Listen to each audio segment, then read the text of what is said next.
ቮልክስቫገን አይዲ አዲሱን የሃይብሪድ መኪናቸውን ለእይታ አቅርበዋል። በዛሬታችንም የተሽከርካሪ ከየትኛው ተሽከርካሪ ጋር ይወዳደራል፣ እንዲሁም ደግሞ መኪናው ምን የተለየ ነገሮች አሉት የሚሉትን አንድ ባንድ እንመለከታለን። ከመረጃዎቹ ጋር አብራችሁ ቆያለሁ ነኝ። መልካም ቆይታ። ከዛ በፊት ግን ለዚህ ቻናል አዲስ ከሆናችሁ በዚህ ቻናል ላይ በየዕለቱ ከመኪና ጋር የተገናኙ የተለያዩ መረጃዎችን ይዘላችሁ ስለምንቀርብ ሰብስክራይብ አድርጉ። እንዲሁም ቪዲዮ ሲለቀቅ በቶሎ እንዲደርሰው የደወል ምልክቱን ጫኑ።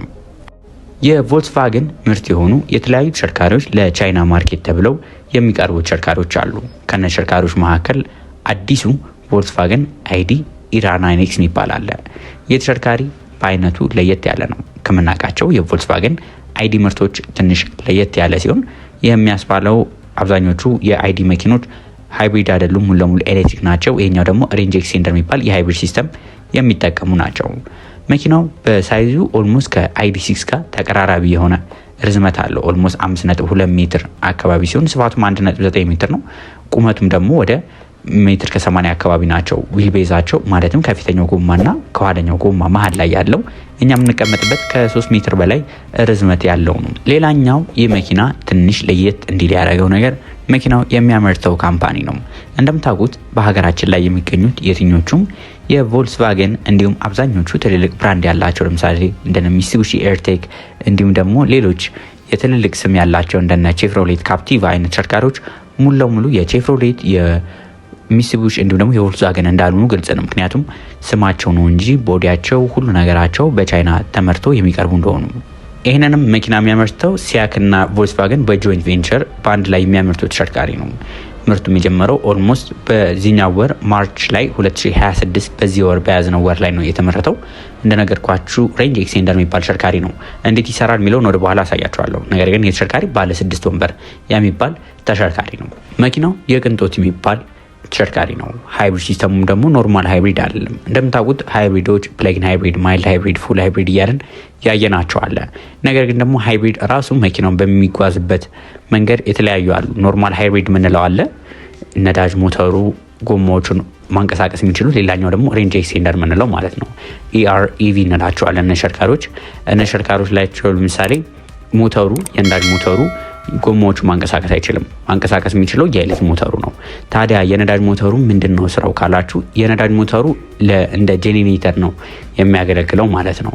እዚህ ተሽከርካሪ ላይ የተገጠመለት ራሱን የቻለ ኢንጂን አለ። ይህም እንደምታውቁት የቻይና ተሽከርካሪዎች አብዛኞቹ በ1500 ሲሲ 4 ሲሊንደር ቱርቦ የሚቀርቡ ናቸው። ይህም ተሽከርካሪ በ1500 ሲሲ 4 ሲሊንደር ቱርቦ ኢኤ 211 በሚባል ኢንጂን የቀረበ ሲሆን ወደ 141 አካባቢ የነዳጅ ሞተሩ ብቻ የማመንጨት አቅም አለው። በዋነኛነት ስራውም እንደ ጄኔሬተር የሚያገለግል ነው ማለት ነው። ነገር ግን መኪናው ባለው የኤሌክትሪክ ሞተር አማካኝነት የተለያየ የፈረስ ጉልበት እንዲኖረው ማድረግ ይችላላችሁ። እነዚህ መኪኖች ታዲያ ባለ 1 ኤሌክትሪክ ሞተር አለ፣ ባለ 2 ኤሌክትሪክ ሞተር አለ። ባለ 1 ኤሌክትሪክ ሞተር በሚሆንበት ጊዜ ሪል ዊል ድራይቭ ሲንግል ሞተር ሪል ዊል ድራይቭ፣ ባለ 1 ሞተር ብቻ ሆነ ሪል ዊል ድራይቭ የኋላ ጎማን ብቻ እንዲያንቀሳቅስ ማድረግ ይችላላችሁ። ይህ እንግዲህ ከተማችን ላይ እንዳለው እንደነ አይዲ6 ማለት ነው። የፈረስ ጉልበቱም ኦልሞስት ተቀራራቢ ናቸው። ሌላኛው ደግሞ ሎንግ ሬንጅ እንዲሆን ማድረግ ይችላላችሁ። እንዳስፈላጊነቱ ደግሞ ጉልበት ፈልጋለሁ ካላችሁ ባለ 2 ሞተር ይሆንና አጠቃላይ ወደ 500 የፈረስ ጉልበት ማመንጨት ይችላል ማለት ነው። መኪናው የባትሪ አይነቶቹ 2 አይነት ባትሪም አለው እንደናንተ ምርጫ ማለት ነው። የኤሌክትሪክ መኪና በሚገዙበት ጊዜ ብዙ ሰው ሁሉም የኤሌክትሪክ መኪና ሊቲየም አየን ብቻ የሚመስለው አለ። ሊቲየም አየን ፎስፌት ብቻ የሚመስለው አለ። ነገር ግን ሊቲየም አየኖች አሉ፣ ኤንኤምሲ ባትሪዎችም አሉ። የተሽከርካሪ ለምሳሌ አሁን ሊቲየም አየን ፎስፌት ባትሪ አለው። ይህ በ51 ኪሎዋት ታገኛላችሁ። ይህም መኪናውን በኤሌክትሪክ ኃይል ብቻ 261 ኪሎ ሜትር መጓዝ የሚያስችለው ሲሆን በ65 ኪሎዋቱ ባትሪ ሲሆን ደግሞ ኤንኤምሲ ባትሪ ናቸው። ይህም ደግሞ መኪናውን 340 ኪሎ ሜትር ብቻ መጓዝ የሚችሉ ናቸው። ይህ ግን ከፍተኛ ልዩነት አለው። ማን ያመርተዋል የሚለው ባትሪው ራሱ ከፍተኛ ልዩነት አለው። ይህም እንግዲህ በካትን እንዲሁም ደግሞ በሲያክ በራሳቸው የሚመረቱ የባትሪ አማራጮች ናቸው። ታዲያ ይህ በኤሌክትሪክ ኃይል ይህን ያህል ካልኳችሁ በሃይብሪድ ሲሆን ምን ያህል ነው ካላችሁኝ፣ ኦልሞስት ሃይብሪድ ሲስተም ማለትም እንደ ሬንጅ ኤክስቴንደር የምንጠቀመው እሱን ስንጠቀም አጠቃላይ ከ1000 ኪሎ ሜትር በላይ የመጓዝ አቅም ያላቸው ተሽከርካሪዎች ናቸው። ብዙ ይሄ አስገራሚ ላይሆን ይችላል። ምክንያቱም ከተማችን ላይ የቢዋይዲ ተሽከርካሪዎች አሉ ኦልሞስት 2000 ኪሎ ሜትር መጓዝ የሚችሉት። ነገር ግን ዲዛይናቸው ልዩነት አለው። ኤሮዳይናሚክ ይባል አለ። መኪናው አየር የመሰንጠቅ አቅሙ በተለይ የሃይብሪድ መኪኖች ሆነው በኤስዩቪ በሚሆኑበት ጊዜ በሲዳን በሚሆኑበት ጊዜ አየር የመሰንጠቅ አቅማቸው የሲዳን ተሽከርካሪዎች ሞር የተሻለ ነው። ያ ማለት በትንሽ ነዳጅ በትንሽ ቻርጅ ረጅም ኪሎ ሜትር የመጓዝ አቅማቸው የተሻለ ነው። የእነሱ መጥፎ ጎናቸው ምንድነው? ብዙ ሰው ላይጭኑልን ይችላሉ። 5 ሰው ሊጭኑልን ይችላሉ። ከመሬት ያላቸውም ከፍታ ዝቅ ያሉ ነው የሚሆኑት።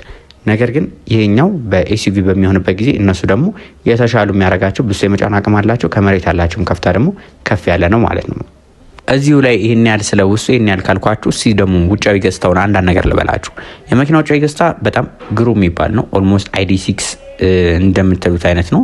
የተሽከርካሪ ላይ ሙሉ ለሙሉ ኤልኢዲ መብራቶች ተከትተውለታል።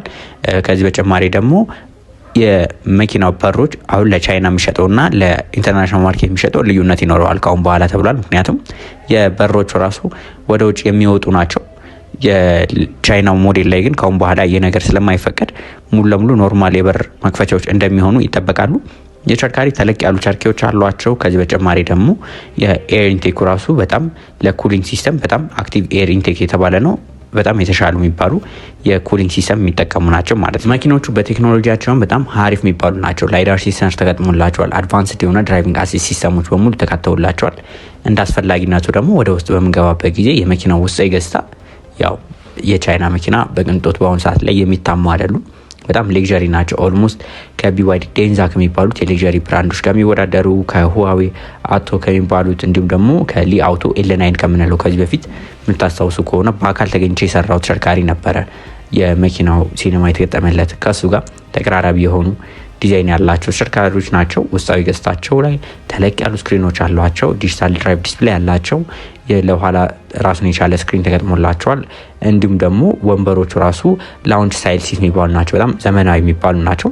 ውስጥ ላይ የሚጠቀሟቸው እውነት ለመናገር ፕሪሚየም የሆኑ ማቴሪያሎች እንደተጠቀሙ ነው ብዙ ቦታዎች ላይ እንደሚያሳየው። ይህ ማለት መኪኖቹ ኦልሞስት የሳሎን አይነት ፊሊንግ እንዲኖራቸው ታስበው የተሰሩ ናቸው። ታዲያ ይህ ለምን አይነት ሰው ይሆናል ካላችሁኝ፣ እነዚህ ተሽከርካሪዎች ያው ቮልክስዋገን ያምኑበት የነበረው ይመሩበት የነበረው ስርዓታቸው ምንድነው? ሙሉ ለሙሉ ወደ ኤሌክትሪክ የመግባት ነበረ። ነገር ግን አሁን ገበያውን በሚያዩበት ጊዜ ኦልሞስት ወደ ሬንጅ ኤክስቴንደር ቢሆን የተሻለ ገበያ ስለሚያገኙበት ነው። እንዲሁም ደግሞ ግለሰቦች ረጃጅም ጉዞ የሚጓዙ ከሆነ ኦልሞስት የባትሪ ሬንጅ ብቻ እያሳሰማቸው ከሚጓዙ ይህንን በነዳጁ በመግጠም የተሻለ ኪሎ ሜትር እንዲጓዙ የሚያስችላቸው ተደርጎ ስለታሰበ ነው። የተሽከርካሪ እንደነገርኳችሁ ረጃጅም ጉዞዎች የምትጓዙ ከሆነ ይሆናቸዋል። ኦልሞስት 1 ኪሎ ሜትር በጣም አሪፍ ነው። ከተማ ውስጥ ከከተማ ውጪ በጣም እንደልባችሁ የምትነዷቸው ዘመናዊ ምቾት ያላቸው ተሽከርካሪዎች ናቸው። ይህ እንግዲህ ኦልሞስት ከ510 የፈረስ ጉልበት ማመንጨት የሚችሉ ናቸው። እንደነገርኳችሁ አጠቃላይ ከፍተኞቹ ትሪም ሌቭል ላይ በሁለት ሞተር ከፍተኛ ጉልበት ከ1000 በላይ ኪሎ ሜትር የመጓዝ አቅም፣ ይህ እንግዲህ መኪናውን ተፈላጊ ያደርገዋል ማለት ነው። ዋናው ነገር ታዲያ ዋጋው ነው። የተሽከርካሪ ዋጋው ምን ያህል ነው ከተባለ እነዚህ መኪኖች በአሁኑ ሰዓት ላይ ከ41,000 እስከ 55,000 የአሜሪካን ዶላር እየተሸጡ የሚገኙ ተሽከርካሪዎች ናቸው። እናንተስ እዚህ መኪና ላይ ምን ሀሳብ አላችሁ? ሀሳብ አስተያየታችሁን ኮሜንት ላይ ጻፉልኝ።